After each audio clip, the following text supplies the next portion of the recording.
last for the wires here. Thank you for being here with us. And those watching online from around the world. Last talk of the day, and then don't miss the crystal meditation. I'm telling you that. From Maya. And we close this marathon, as some speakers said. It's a little later tomorrow. Stephen Brooks is a world leader in creating thriving ecological communities. He's a leader in permaculture practices, and he's the co-founder of Ecoversity and the Punta Mona Center for Regenerative Design and Botanical Studies. Stephen, please join me. Thank you. Are you mic'd up? I want to sing with you. You want to sing with me? Yeah, you can sing with me. No, it's all good. I love singing. La la la la la la la la la.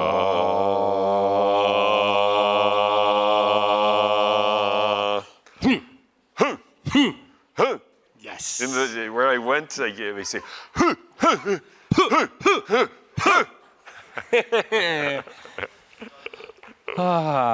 Can you hear me? Yes? Good. Wow, I'm so inspired. Wow. Florian, that was amazing. Question freaking everything. As I sit here listening to everybody speak, I'm just thinking of my dear friend Zach Seidman. In 2001, he showed up at Punta Mona, which I'll tell you about. And I was telling him I had these deep visions. Zach, we need to create new towns, and we need to create rural centers, and we need to grow all our food, and we need to create caravans, vegetable oil-based caravans, and sailboats, moving stuff around the world.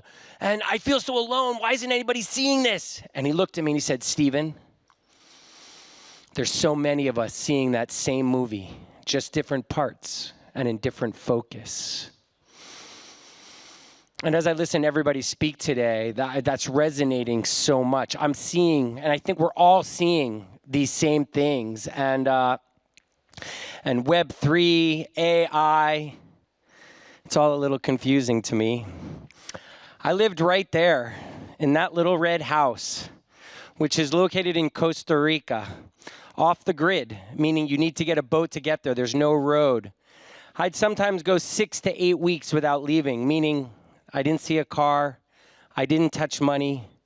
I was in deep, deep communion with nature for over 20 years. And I think I got pretty rewired. A lot of people thought I was kind of crazy. But it started, I went down to visit Costa Rica in 1995 on vacation, and I witnessed a playground full of indigenous children get sprayed by a Chiquita banana crop duster.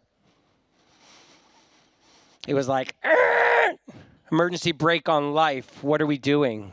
How can we be doing this to these beautiful indigenous people? These indigenous people that have treated the earth like an extension of their bodies for centuries.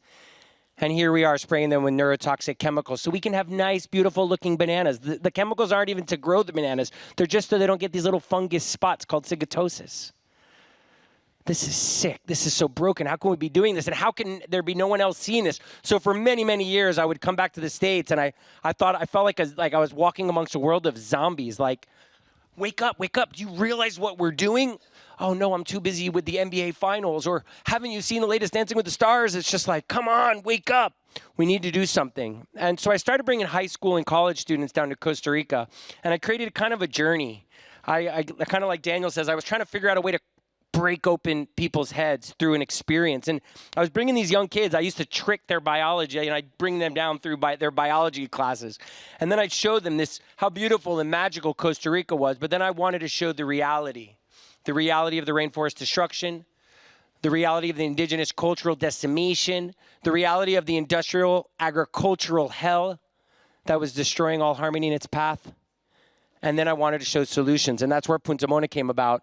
I arrived at Punta Mona, and I met my neighbor, Patty, who the first time I met him, he was a Caribbean man. So the east side of Costa Rica is very Jamaican. And I met Patty, and I remember looking at him and saying, how long have you lived here, Patty? He's like, oh, boy, my cord is buried right out there in the yard. I was like, what?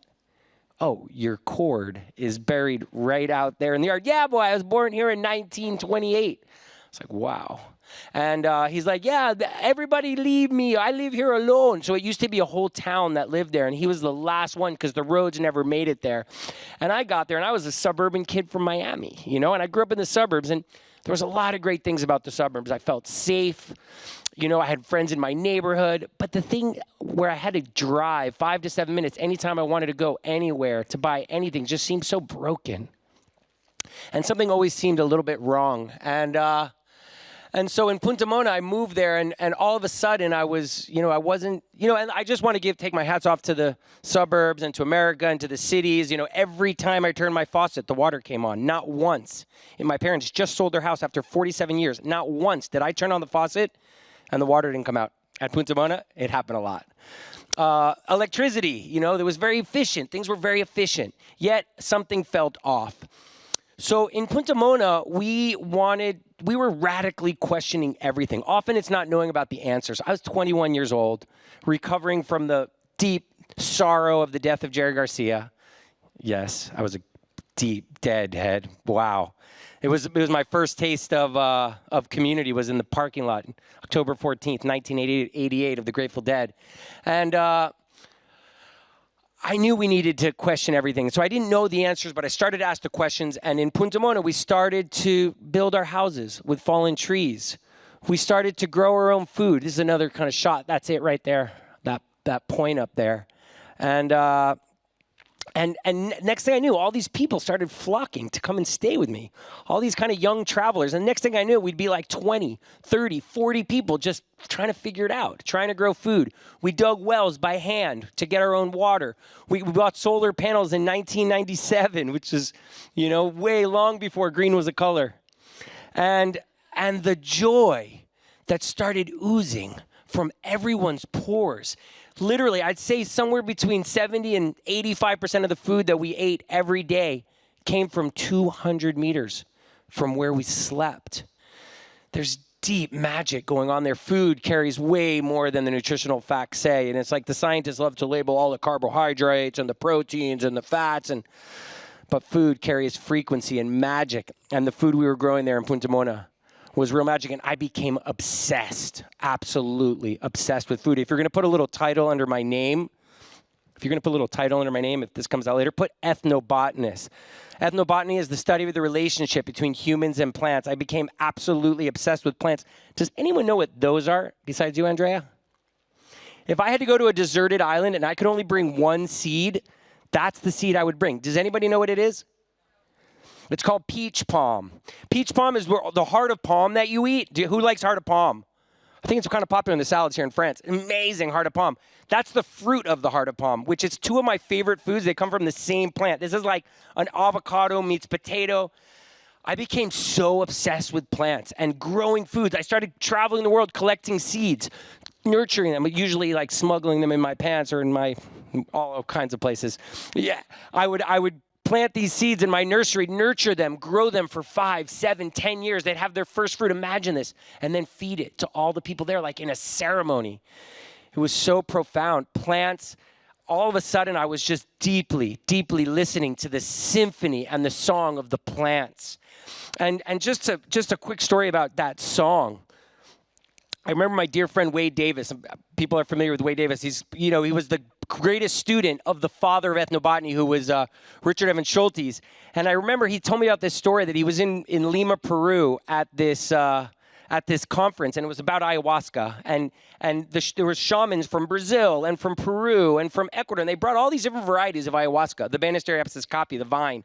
And the scientists that were there from Stanford and for Oxford and for Harvard, they brought out their little loops and they studied the little flowers and they studied the vines and they chuckled at the shamans. Oh, come on.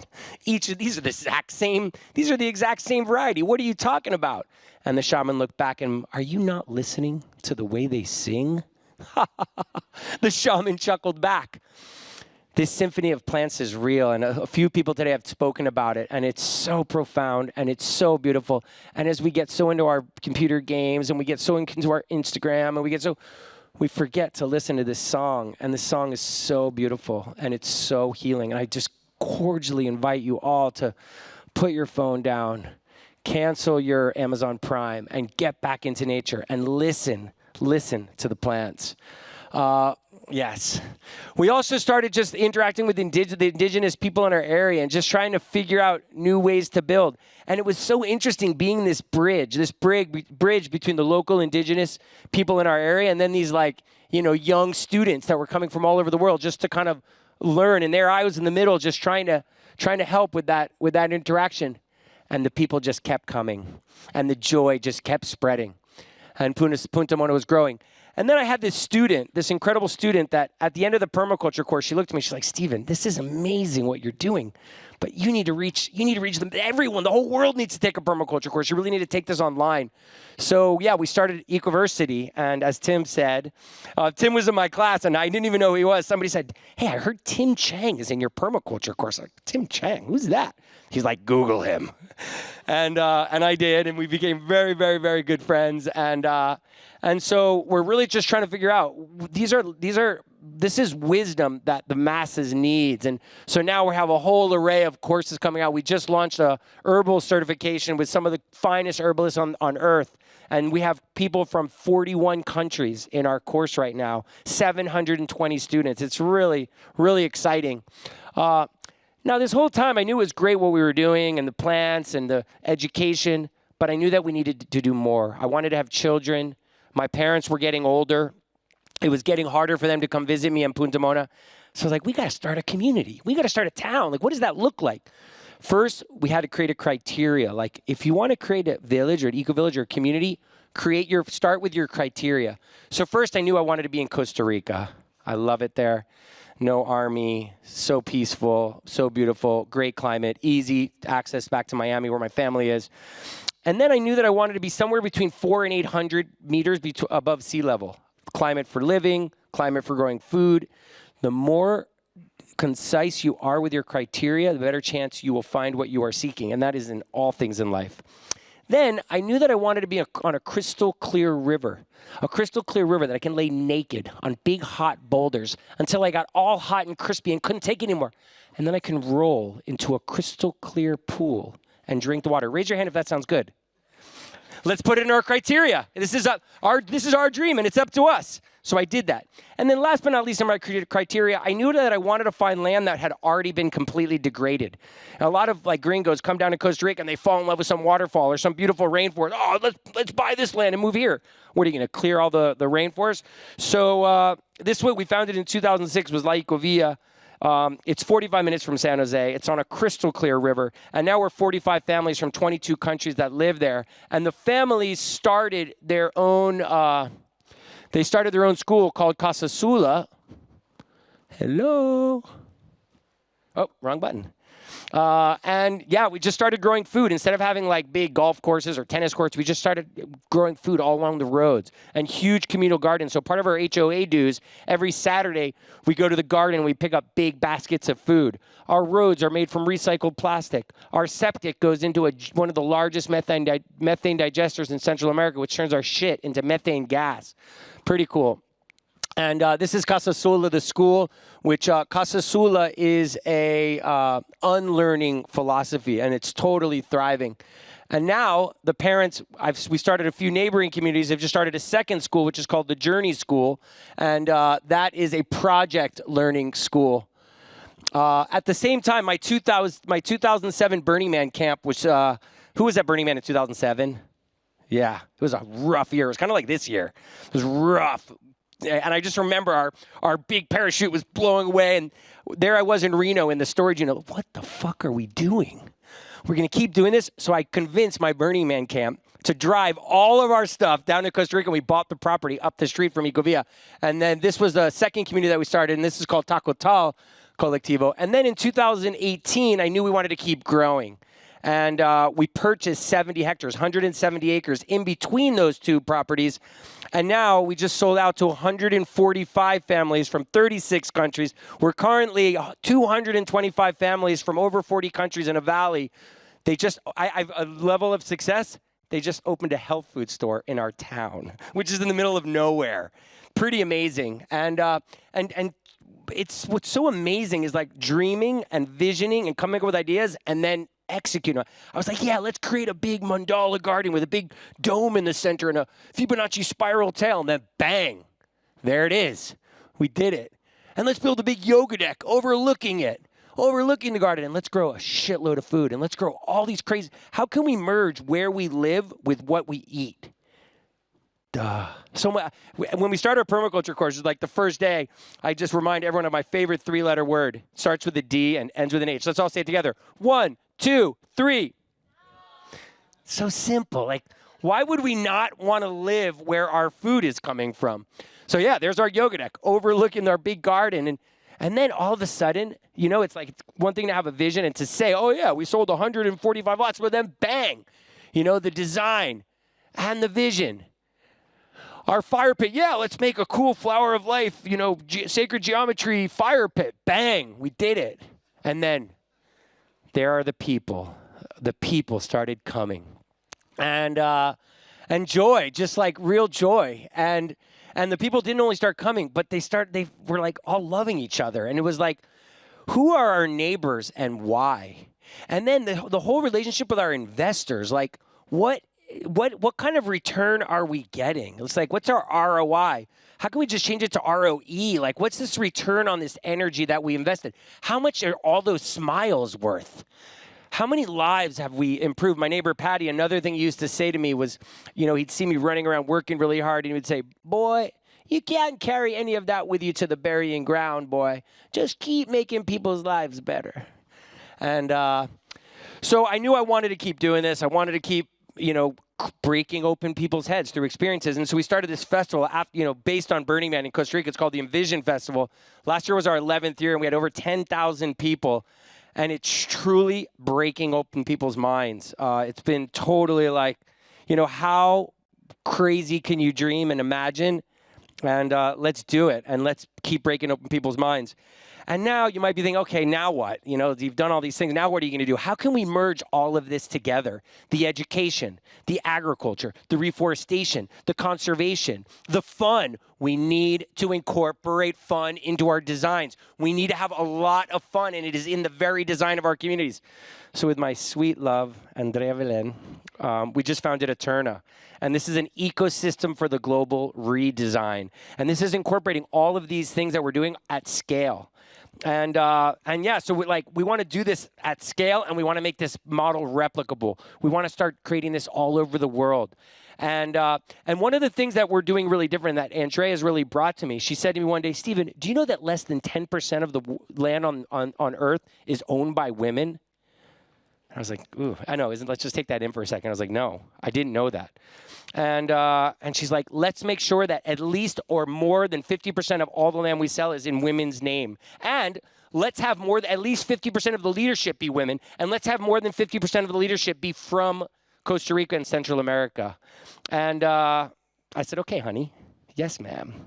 And that's what we're doing. And Eterna, it's a merging of all of this, of neighborhoods, of conservation, of reforestation, of agriculture, of event spaces and festival space. It's like one of the problems with communities around the world is how are we going to keep the young people there? Like you talk about the kibbutz in Israel, or you talk about, you know, Findhorn in Scotland, or Damanhur in Italy, or a lot of these communities are having a hard time keeping the young people around. Throw a festival right on the land, many of them. Bring the best speakers, bring the best music. All the kids are going to want to stay. Yeah, so this replicable model that we're trying to create is so exciting. This first project is a property in Costa Rica near Nosara. It's San Juanillo. And yeah, these are just the places, but this is the concept that we're really ready to do all over the world. And one place we're starting is with this concept called the Modern Monastery. In San Juanillo, everybody's not ready tomorrow to go buy a piece of land and move and pick up their life and move onto a property, but everybody wants to go and taste it. So we're starting this concept called the Modern Monastery where, you know, it's like Zach's going to speak tomorrow, and a lot of people are speaking about what is our religion? You know, what does this look like? How can we create light structure to our life where we could truly live something different? Imagine we all meditated together every morning, and we all did yoga and ate the most delicious breakfast. And then you had time to do your work. You know, we can all co-work. And there's an amazing exercise class. And then the most delicious lunch. And then there's an ecstatic dance at night. And then the next morning there's a daybreaker. This is what we're going to be doing at the Modern Monastery, and we're ready to do them all over. So if you have land or you're thinking about doing something like this, let's talk.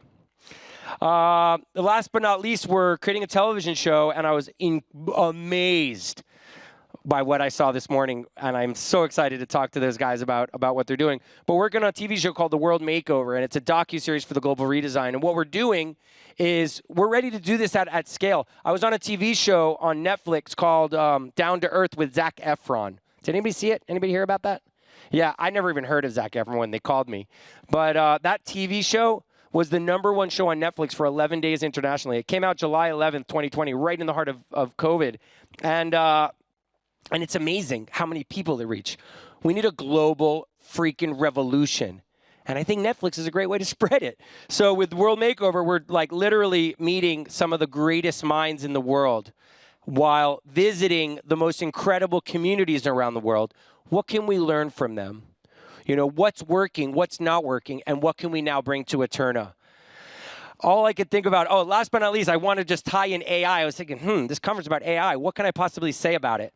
I used to host the TEDx Black Rock City for several years, and I introduced this guy whose name I can't remember right now. I actually investigated before this talk and spacing on his name. But he spoke at the TEDx, and he was telling me about AI, and he was like, oh, yeah, well, 1 billion people are going to lose their jobs. You know, 1 billion people have just left the countryside to get jobs in the city, to work in factories. What are we going to do? It sounds like chaos and total turmoil. I was like, wait a minute. In permaculture, what we do is we try to turn the problem into the solution. Let's get ready for them. Let's plant massive, regenerative food forests all around these cities so we're ready for these mass amounts of people that are about to lose their jobs. And we're ready. Like I've heard several people, Daniel talk about it, let's be ready with regenerative land practices for them to return to the way they lived only 50 years ago. It's not that complicated. Things are the way they are. They don't need to be that way anymore. Thank you so much for this conference. Thank you all so much for the work you're doing. I'm so grateful. Please join us for the Global Redesign. Thank you. Thank you, Steven. Yeah, thank you, brother. Thank you. We close with a